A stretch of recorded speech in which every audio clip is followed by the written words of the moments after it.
جی فرض نمازوں میں جو 5 نمازیں ہیں ان میں کتنی رکعتیں ہر ایک میں نماز میں فرض ہیں، اور سنتوں کے بارے میں کیا حکم ہے؟ کچھ علماء جو وہ کہتے ہیں کہ سنتوں کے بغیر نماز نہیں ہوتی، اور جبکہ دوسروں کا خیال ہے کہ ان کے بغیر بھی نماز مکمل ہو جاتی ہے۔ میرے عزیز، یہ بات جو ہے نا کہ ان سنتوں کے بغیر نماز نہیں ہوتی، یہ تو کوئی بے خبر ہی کہہ سکتا ہے، عالم نہیں کہہ سکتا۔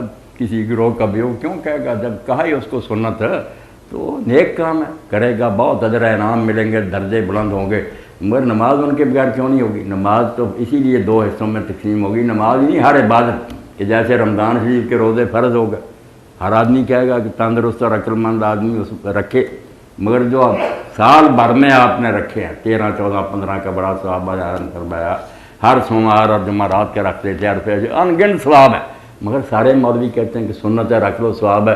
وہاں نہیں کہتے کہ اگر نہیں رکھو گے تو یہ رمضان کے روزے بھی ہیں، کیونکہ وہاں تکلیف کرنی پڑتی ہے، روزے نہیں رکھنے چاہتے یہ ملا بھی، یہ سنتیں نماز کی پر یہ جھگڑا ڈالیں گے۔ حالانکہ مسئلہ ایک ہی ہے کہ کیٹیگری 2 ہے، ایک لازماً کرنی پڑے گی، ایک آپ کریں گے تو ڈویژن امپروو ہوگی، اعلیٰ سے اعلیٰ سے اعلیٰ کریں کوشش، مگر نہیں کریں گے یا کبھی تھکاوٹ محسوس کر رہے ہیں تو بجائے اس کے 17 رکھتے ہیں دیکھ کر کے پہاڑ ہے شاکین نماز ہے ساری چھوڑ دیں، دوزخ میں جائیں، بہتر ہے کہ 4 رکعت پڑھ لیں، بس نجات تو ہوگی، 5 مارکس مل گئے، 2 فجر، 4 ظہر، 4 عصر، 3 مغرب، 4 عشاء، حساب ان کا ہوگا، کوٹیرے میں صرف اس کے لیے کھڑے ہوں گے۔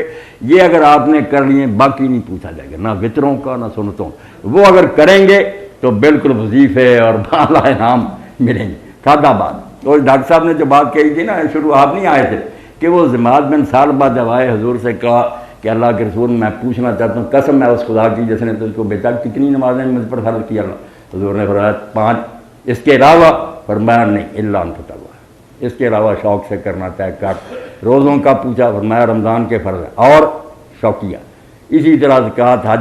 اس نے پھر جاتے ہوئے کہا کہ جو فرض آپ نے بتایا نہ گھٹاؤں گا نہ بڑھاؤں گا، نفل وغیرہ نہیں مجھ سے پڑے جاتے۔ تو حضور نے کہا اگر یہ سچا نکلا تو جنتی ہو گیا، بیڑا پار ہو گیا۔ اس لیے یہ کہنا غلط ہے کہ جو نہ پڑھے، اسی لیے نمازوں سے لوگ رہ جاتے۔ آپ لوگوں کو کہیں دکانداروں کے، پھر انشاءاللہ وہ سنتوں پر جا کہ بھائی جب جماعت کھڑی ہو جا کر 4 فرض زور کے پڑھ آیا کریں۔ اور میرا تو یقین اللہ بارہ پاک کے بارے میں حسن ظن ہے کہ آپ جیسے مشہور لوگ، بچیاں جو گھروں میں کام کرتی ہیں، بیٹوں کو سنبھالتی ہیں، اگر وہ فرض پڑھ لینا تو میرے جیسا جو حجرے میں بیٹھا میں ساری رات قیام کروں نا، اللہ کے ہاں ان کی بات زیادہ ہے۔ فارغ آدمی کا کیا؟ اسی لیے روایتوں میں آتا ہے کہ شادی شدہ آدمی کی 2 رکعتیں ہیں، یہ کنوارے کی 82 رکعتوں سے افضل۔ فارغ آدمی پڑھ رہا تو کیا کر رہا؟ یہ بیچارہ روزی کما رہا، بچے سنبھال رہا، کوئی بیمار ہو گیا اسپتال لے جا رہا۔ اللہ کا دین لوگوں کے حالات کا لحاظ کرتا ہے، اس لیے آپ رکعتوں کی اتنی فکر نہ کریں، جذبہ پیدا کریں کہ نماز پڑھنی ہے شوق سے، اول وقت پڑھنی ہے، بالکل دل میں ہونا چاہیے کہ سورج ڈالنے والا۔ آخر میں آپ سن لیں کہ حضرت امام جعفر صادق علیہ السلام جب فوت ہو گئے نا، ان کی بیوی تھی ام حمیدہ، تو خادم تھا بعد میں آیا وہ، تو اس نے کہا وہ حاضر نہیں تھا سکتی، اس نے کہا ام حمیدہ رضی اللہ عنہ کہ ابو بصیر تو اس وقت کاش ہوتا جب امام جعفر صاحب دنیا سے رخصت ہو رہے۔ تو ابو بصیر نے کہا کہ اماں کیا کہا اس وقت امام؟ تو امام نے یہ بات کہی، اس بیوی آپ کی نے بتایا ام حمیدہ نے ان کے شاگرد کو کہ تو تھا نہیں۔ امام نے کہا کہ من استخف بالصلاۃ لم تنلہ شفاعت، نماز چھوڑنا تو کجا رہا، جس نے نماز کو معمولی کام سمجھانا کہ ہو جائے گا جب ہو جائے گا جیسی بھی پڑے گی، اس کو قیامت کے دن ہمارے نانا کی اور ہم اہل بیت کی شفاعت نصیب نہیں۔ نماز کو بے قدر نہ، درس ہو رہے ہوں، لیکچر ہو رہے ہوں، جب نماز کا وقت آئے، اذان جب ہو، جیسے سال بعد کہتے ہیں نا قومی ترانہ پڑھا ریلیں رک جائیں، ہونا تو یہ چاہیے کہ ہر 5 نمازوں کی اذان ہو، ایک وقت مقرر کرے حکومت، مشورے سے طے کر لیں، جانتے ہیں کہ دن ڈالنے سے لے کر یہاں تک زور طے کر لیں سارے گروہ، ہر مسجد سے ایک وقت اذان ہو، بس کھڑے ہو جائیں لوگ ہر جگہ۔ اسی لیے فقہا کہتے ہیں جیسے وہ گاڑیاں رکتی ہیں، فقہا نے کہا کھڑے ہو جانا چاہیے، بیٹھے بھی نہ رہے، ہر آدمی قومی چلانے کی طرح کھڑا ہو جائے اور اس وقت تک قدم نہ اٹھائے جب تک اذان ختم ہو، سنتے رہے، جواب دیتے رہے۔ اگر یہ شاید پیدا ہو جائے تو اللہ کے فرشتے مدد کے لیے کیوں نہیں آئیں؟ جب یہی ہے کہ چلو جی پڑھ لی نہ پڑھ لی تو ایسی نمازوں سے پھر کیا ملے گا؟ اللہ بھی منہ پر مارتا، اتنا شوق ہے صرف میری بات کا تم اذان ہو گئی رائے میں نے حضرت نافع ایک بزرگ تھے گجرات کاٹھیا واڑ میں، ان کا پڑھا کہ وہ بافندہ کا کام کرتے جس کو ہم جڑائے کہتے ہیں، کپڑا بنتے مگر تھے ولی اللہ کے۔ جب اذان ہوتی تھی نا، بے شک ایک دھاگا رہ گیا کپڑا مکمل ہونے والا، اذان سنی چھوڑ کر چلے گئے۔ ایک دن میرے بھائی نہیں چھوڑا، سستی ہو گئی، کہنے لگے چلو ایک آدھ رات اور مار لیتے ہیں۔ تو جب مسجد میں گئے تو پرانے کنویں ہوتے تھے، اس میں سے پانی نکالتے، تو حضرت نے جب ڈول اس میں لٹکایا، میرے آپ کی طرح سے نہیں تھا، وہ تو اللہ کا پیارا بندہ تھا، سزا ملی کہ اشرفیوں سے بھرا ہوا ڈول نکلا، پانی نہیں آیا، پاؤنڈ آئے سونے کے۔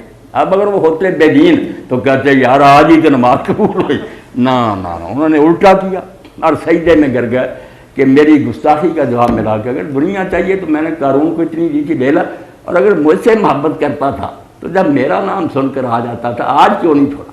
جب ڈول پھر لٹکایا پانی آ گیا۔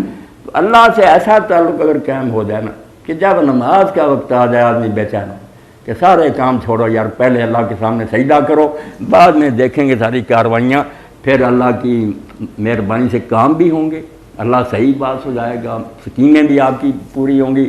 نماز بنیادی ہے، اسی لیے ایک دن اسلام پر نہیں آیا جس میں نماز نہیں تھی، باقی سارے حکمات جبریل علیہ السلام حرا میں ملے، ساتھ ہی لے گئے، چشمے پر وضو کیا، آپ کو کرایا، 2 رکعت نماز پڑھائی، اور فرمایا یہ ہے تیرے اور تو اس سے پہلے انبیاء کا طریقہ۔ اور حضور نے بھی فرمایا کہ انبیاء کی بھی آخری وصیت، جب وہ دنیا چھوڑتے نا، آخری بات جو کہہ کر جاتے ہیں وہ نماز۔ آپ کی زبان مبارک سے جو نکلا الصلاۃ وما ملکت، پھر خاموش ہو کہ نماز کا خیال رکھنا اور جو تمہارے زیر دست و ماتحت ان سے نیک سلوک کرنا۔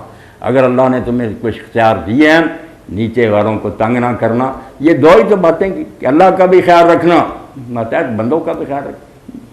یہ ہے دین بھائی، جو اصل دین ہے۔ یہ جھگڑے اور مناظرے کوئی دین نہیں۔ یہ بدقسمتی سے ملا لوگ بھی فتنے کا شکار ہو گئے، پیٹ کی خاطروں میں لڑائیاں پیدا کر دیں، ورنہ کوئی بات نہیں، کوئی مسجد ہو، کوئی گروہ۔ میرے پاس بیٹھنے والے بچے کبھی نہیں دیکھتے کہ یہ امام بارگاہ کی مسجد ہے، یہ بریلوی حضرات کی جاتے ہیں ہر جگہ پر۔ میں نے کہا یار قبلہ رخ نہیں ہو، قرآن نہیں تلاوت کر رہا، آپ نے کیا لینا؟ اگر اس کا کچھ عقیدہ غلط ہے اللہ کو جواب دے، وہ آیت حدیث دکھاؤ جہاں کہا گیا کہ امام کا عقیدہ دیکھیں، کہیں نہیں یہ پابندی لگائی گئی۔ عقیدے سارے حضور کو پتا تھا پیدا ہونے، نماز الگ کرنے کی اجازت نہیں ملی کہ لوگ کہیں میں اس کے پیچھے نہیں پڑوں گا، یہ جو کہتا وہ شیطان کا ایجنٹ ہے، بالکل جھوٹ بولتا۔ چاروں اماموں میں سے بھی کسی نے کہا